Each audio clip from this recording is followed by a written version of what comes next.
We're live, Greg Eric. We're back at it. Archlight 2023, the Nailed Convention 2023 here in the Dallas Market Center, Dallas, Texas. Getting together, seeing people, that's what it's all about.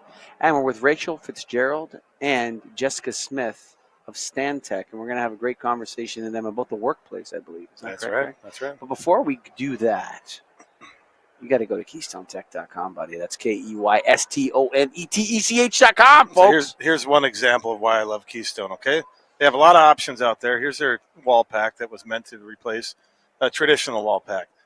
Look how big and clunky That's a packy wall. That's a pack. Wall. Hold that's that a big for pack. me, Mike. Look at that pack. So here's what happens, and they look at that and they say, that's a bit clunky.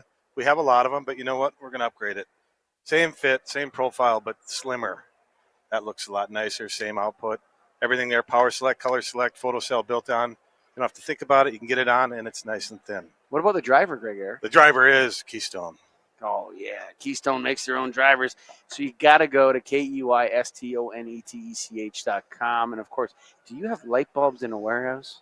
You're watching this on LinkedIn. You think you're hot stuff? Why don't you join Nailed? Come where the tough guys are. That's right. Go to ALD.org, baby. Rachel, Jessica, welcome to the Get a Grip on Lighting podcast. Thank you for having us. We're excited to be here. So we're here to talk a little bit about the future of workplace lighting design. But before we get into the lighting design, I think we need to talk about the future of the workplace. What does it look like? Do you guys know this answer? Are people going to be in a workplace? Let's go to Jessica first. Yeah. Definitely yes, in a workplace. All right. And something that's constantly changing. Yeah. So what we thought it was coming right out of the pandemic is something different than it is today, will be in 2 years from now. So our design we're trying to be at the forefront of all of that and predicting and making things flexible for what it will be in the future. Okay, and tell us a little bit about Stantec. What do you guys do there? Stantec is a large multidisciplinary. So we've got a buildings group that does a lot of architecture, interiors, urban planning, landscape, pretty much anything in the built environment.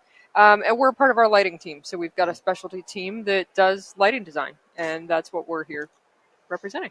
Is it for new construction primarily, or you guys do renovation, retrofit, all that stuff? All of the above. So Okay. we do a lot of roadway and infrastructure, new construction, renovations, pretty much anything that's construction in any form is fair game. Mm-hmm. So we just had a panel group with Adam Lillian from UL on his circadian lighting. The UL has a new standard for this. Yep. A lot of skepticism was in the room, okay, about the ability for electric light to deliver these kinds of results. Are you guys incorporating that into your lighting designs, and if so, how? Yes and no. We're definitely, so Jessica's a WELL AP. Mm-hmm. I'm on the WELL content advisory for the light. And it's definitely something we're very aware of and conscientious of in our design is the human perception of light and how it can impact our sleep-wake cycle, which can impact our effectiveness, our productivity, all those things.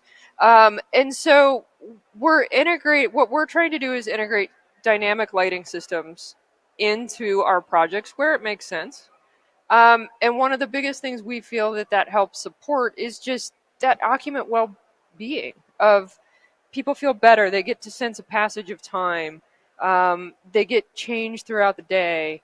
And hopefully all of that is also helping with some of the science of that, the data, the numbers, as part of those circadian calcs. But we're generally looking at it as a design standpoint more from kind of that visual quality of experience.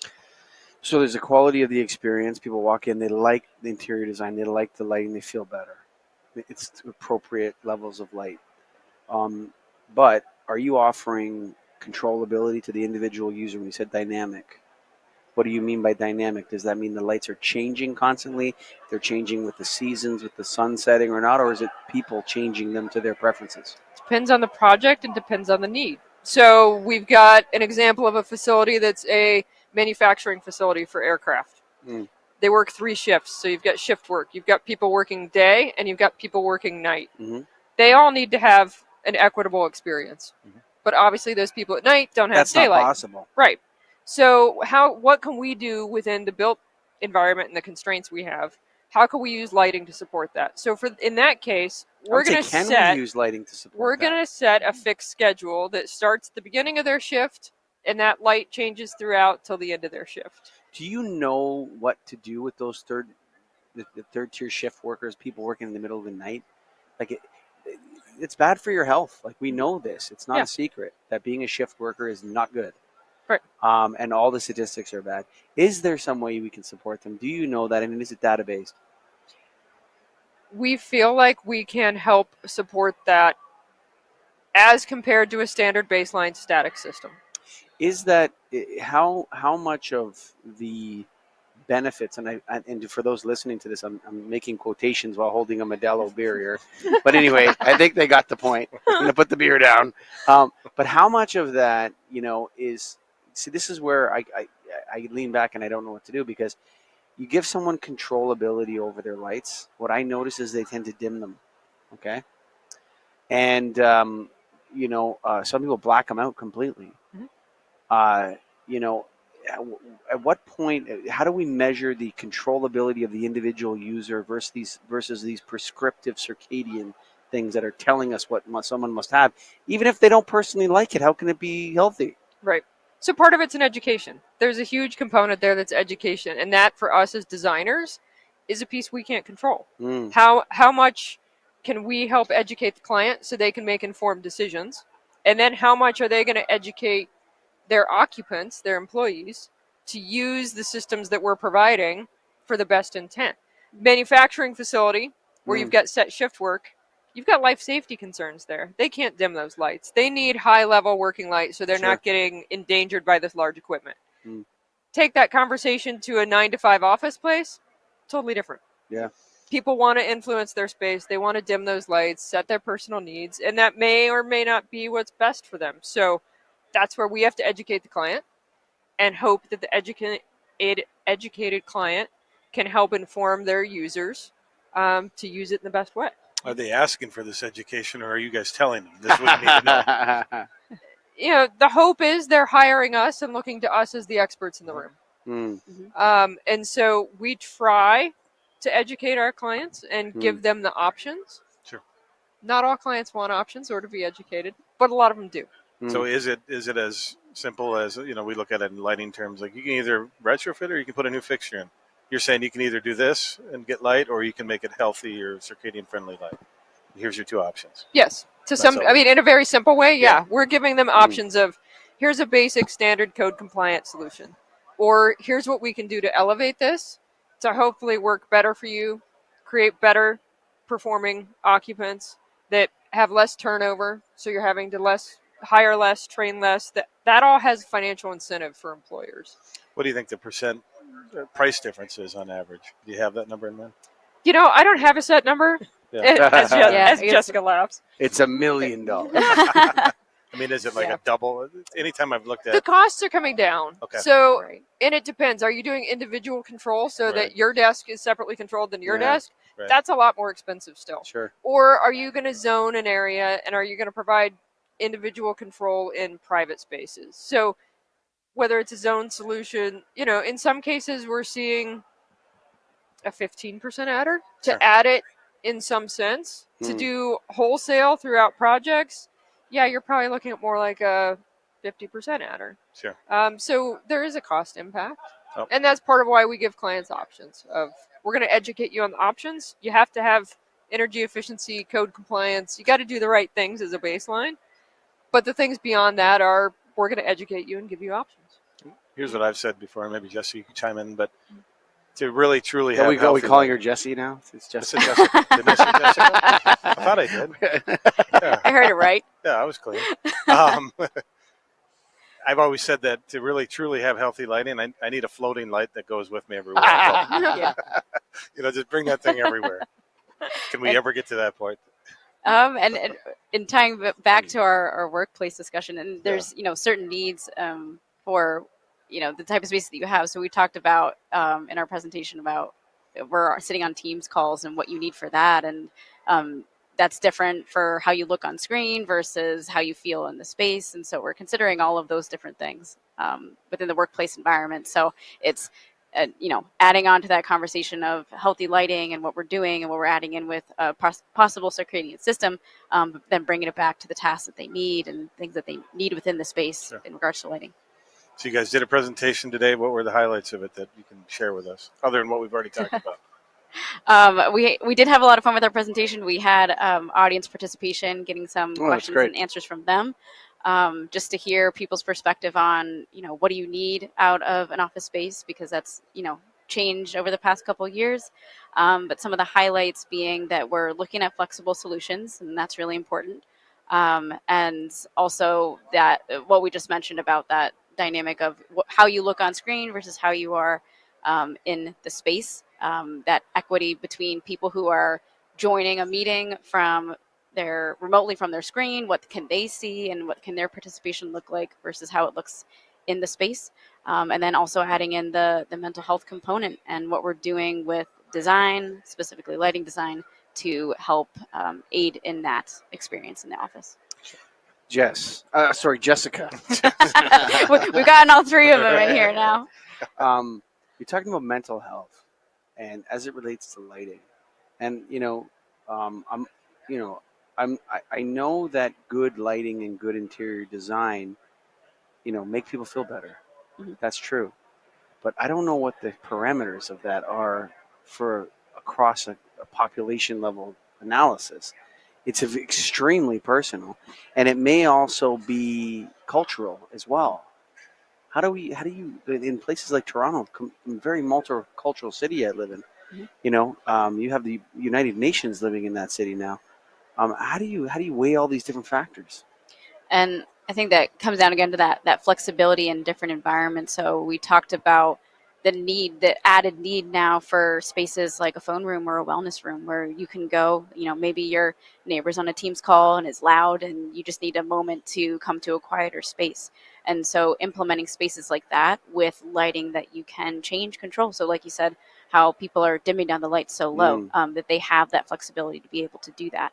And that's not just in those private spaces either. The Building Standard Lead both have credits that they give for allowing employees and occupants to change the lighting, even within your open office area, if they have something at their own station that they're able to adjust the lighting.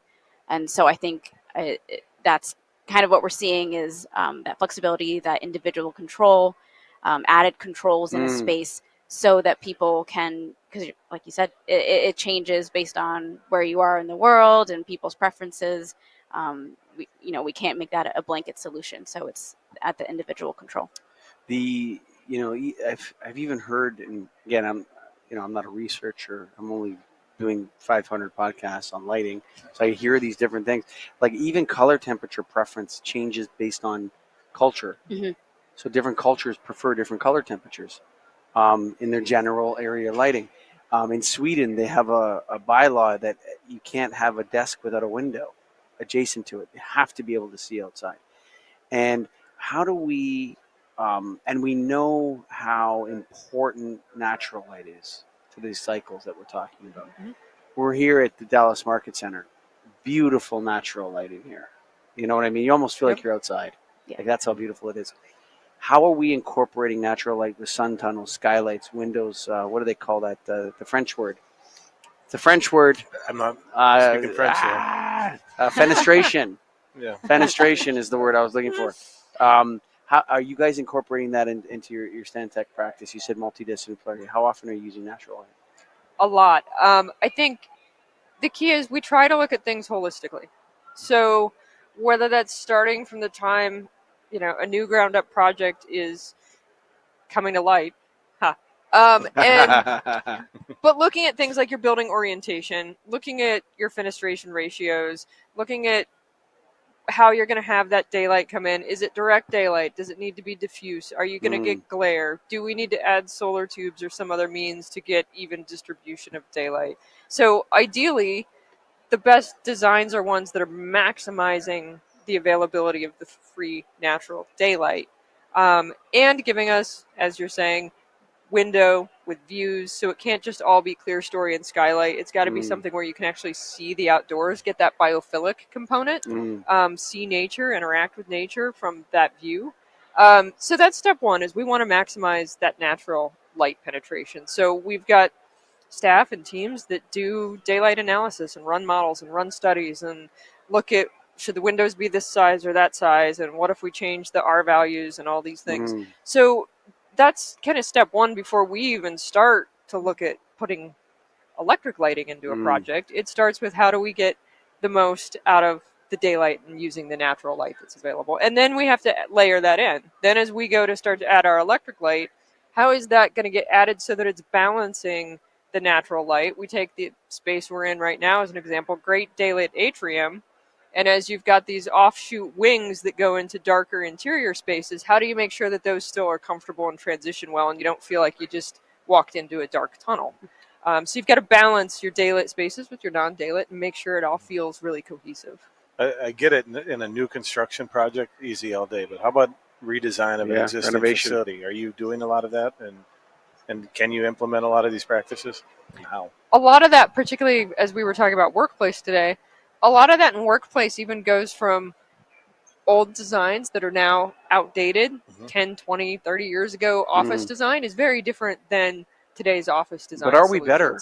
Yeah, I think we are. From a, we used to put, all the executives get to go on the perimeter glass with a private office with all solid walls so they're, closed in a box out of sight. Today it's all about transparency and having view glass and limiting those private offices or putting them in key internal places where you've got external views and putting them in the corner. The way they're laying out in space planning, the footprint of the office has changed, which is allowing us to get much better daylight penetration and change what may have been an old, dark, interior feeling office space into really a nice daylit, bright, welcoming space. You seeing a lot of just shared office space, desk space? Or are you still doing cubicles, or what do you guys do when you get in new offices? It definitely depends on the client. We've worked on law firm projects that kind of have a different approach, but a lot of them are more of that open office space, open workstation areas, and allowing those spaces or the shared spaces like a break room to be those areas where we have good views and bringing as much natural light in as we can. Yeah. You're talking about using a lot of glass, right? When you're, I've seen these offices where you go in and it's glass, so everyone has a view of the outside, no matter where you are in the space. You can walk through, and I mean, I don't know, there is sort of less privacy in that you can see the person sitting at their desk, but there still is an aspect of sound barrier that's there. So there is that privacy of what you're talking about. Is this an expensive way to build? Is it an environmentally friendly way to build to use that much glass?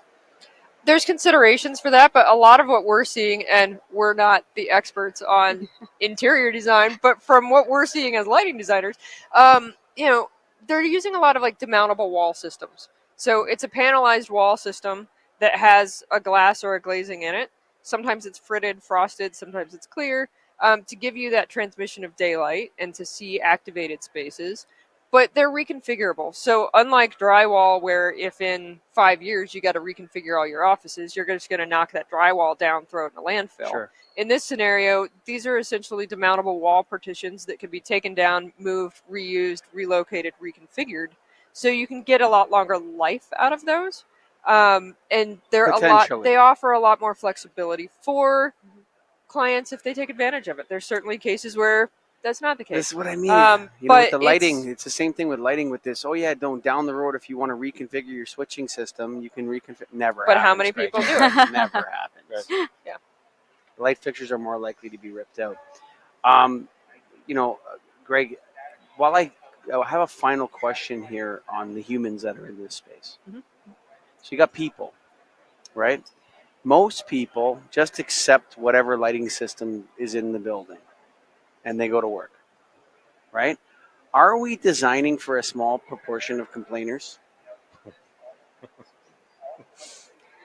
I wouldn't say so. I think that, people come into a space and they kind of accept what is, and we're looking at all of the factors in a workplace project. We're thinking about glare, the amount of light that people need. So we're, depending on the location and everything like that, we as designers are implementing something that is, proven standards, and it's, meeting things that we need. We're providing the flexibility and controllability that people have. And then another bigger aspect is education to that, the client and the occupants of the space. So in projects where we have implemented a dynamic lighting system, it's not going to be beneficial if they don't know what's going on with it, right? So it's educating them to know what controllability that they have so that they're able to use it and make it the best space for them. And can I add one thing Of to course. that? I think the key that Jessica mentioned is flexibility. And that's the biggest thing we're seeing in workplace design is very few people for a lot of client spaces are going to go sit at their desk all day. The point of being back in the office is to collaborate with people, interact with people, and to have that professional social component of the physical workplace. Otherwise, we'd all still just be sitting remote somewhere doing our job. And so the key to that is providing flexibility and varied space. So someone might sit at their desk for half the day. They might go sit in a private phone booth for a couple hours. They may go sit at a collaboration space with lounge seating where they can sit and talk with their peers and discuss solutions. So we're trying to make sure that we're catering to everybody by providing unique spaces throughout a single project so that if one space doesn't meet your needs, there's another space that does. Make everybody happy. I don't Like know if you can do that. I see skepticism. You know, it's funny. It's hard to conceptualize all this stuff. Like when I only practice lighting, and it's all energy efficiency. That's the number one driver. And yeah, we is there an element of lighting design, Greg, in your practice? An element, an element of it, right? Oh, you want center basket troffers That's instead of looking flat good. panels, Yeah. right? That's basically you want me to put a track up here for you? Okay, no problem. So we have we're not as deep. You guys are deep into the thoughtfulness of this kind of practice. What are your, there's a company here. I'm not going to say the name because they're not a nailed member and they didn't sponsor this podcast, but they make fake skylights in windows. Yep. And so I bought 2 of those, and I put one in the producer's office. He's well aware of it, and the producers, there's 2 of them. They know it's fake. They know it's a light fixture, but it has the effect. It has the effect of you look in that room and it feels like there's a skylight in that room, and it changes color over the course of the day and everything like that. How much are we going to see this technology making inroads into general lighting? And is it a good thing, or does that, even if you're being tricked, the feeling of being tricked, maybe it's good? You know what I mean? I don't know. These types of technologies are really advancing. Do you guys foresee that becoming a part of the regular general lighting question in the future? I think we're going to see more of it, and I say that because when you go to yet a larger scale of efficiency and energy, we have such an immense existing building stock that all the buildings are already built that exist. that can be rehabilitated, reused, reconfigured.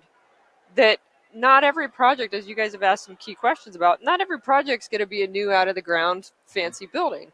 A lot of projects are reconfiguring, rehabilitating, revitalizing existing structures. And a lot of those weren't designed to maximize daylight, to maximize energy efficiency, to do the things that today we think of as good design.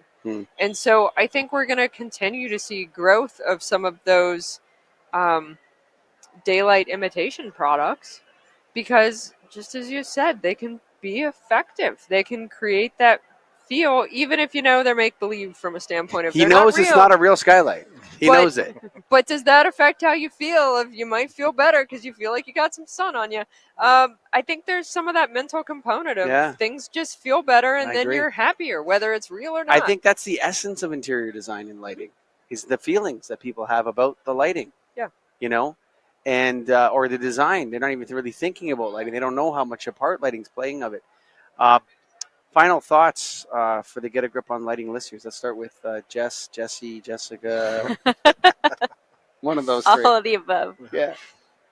Final thoughts. I think we're just in an exciting space as we've put together this presentation. This is the second time we've done it. It's just an exciting topic. It's the future of where we're going in workplace design. While it's challenging that it changes a lot and the answers feel like they're changing and evolving. It's something that's exciting, and like the new products, like you said, these skylights that are starting to look more and more real. It's things that we can start to implement in our workplace and these areas that we're spending time in a more informed way. So that's why we're, we came to share it today and I why actually we're have excited one more about question it. Yeah, before you give your final go thoughts. I for don't know it. who's going to ask. Go for it. Okay, when is lighting going to start fighting for more of the energy pie? We're constantly being leaned on for energy efficiency, whether that's retrofit. Everyone's, well, Yep. you need to save energy? Go change the lights. Make them more LEDs. Make it more and more and more. When are we going to start as an industry saying, we actually need more energy now? We need to take back a little bit because we need to do these skylights, which are not energy efficient. I'm going to be honest with you. It's not an efficient way to produce light. I don't know that we're going to have to come back and start saying we need more. But I think the reality of, if you go back historically and look at over every energy cycle, lighting is cut, lighting is cut, lighting is cut. And if you look at those percentages, you can't keep chunking out those same big percentages Sure. of energy We're savings running out of watts. cycle after cycle. It's just, you're not going to create healthy, effective spaces if you leave us with the bottom barrel of energy. And we're right up there. I mean, we've done net zero energy, we've done net carbon. I mean, we want to do energy efficient design, but it shouldn't be at the cost of creating great, comfortable spaces that support the people using them. So there has to be a balance. So I don't know if that's going to end up in us asking for more power back, but I definitely think there's limits to how much further we can be the ones making big strides to cut the energy. I think that's a great place, unless you have other thoughts you want to give to Get a Grip on Lighting audience here before we go. I think my only final thought is I feel like I say this every year and all the time because our industry is changing so quickly. Oh, man. And to me, that's what I always think is so fascinating and part of what I enjoy about being in this industry. It's never static. Yeah. No way. What was cool and new a year or two ago is, that's old news. It wasn't. And there's It new wasn't stuff. even static before LED. It was changing back then. With Yeah. fluorescent, Yeah. we got a 28 watt. We got a 25. 25 watt. Keep it going. But it's always changing, and that's Yeah. what I always think is exciting. Is what we're talking about today. It's going to be something different tomorrow, and that's what keeps it interesting and evolving. Rachel Fitzgerald, Jessica Smith. We're going to need you to go to KeystoneTech.com. That's KeystoneTech.com, Greg We Garrett. got the slim line. I'm going to go with the fat boy right here. I got the fat one. I Yeah. got the slim one. They both fit that profile. Power and color select, and all sorts of options for it, sizes and everything. So even white finish if you want that, they got it. The Check it white out. finish is nice, actually. It can work. sometimes. Yeah, you got a white come building, on, white man. wall pack. Go to KeystoneTech.com. That's KeystoneTech.com. And you think you're a big shooter, eh? You got a little warehouse with light bulbs in it? Why don't you join Nailed? That's right. You don't have the guts, sucker. No, I'm just joking. If you have a warehouse with light bulbs in it, you take orders over your counter, on the website, over the phone, whatever it is, you go to naild.org and you become part of your association and you influence policy, you make decisions. We just made a lot of decisions about an hour ago. There you go. That's what we do here. Yeah, we just made a lot of decisions about what we're going to do. So the rest of you out there, if you're not a distributor, you're not a part of Nailed, I'm all tangled up in this big fat boy right here. Go to naild.org. And of course, we love all you people out there. Thank you for listening and watching. Bye for now.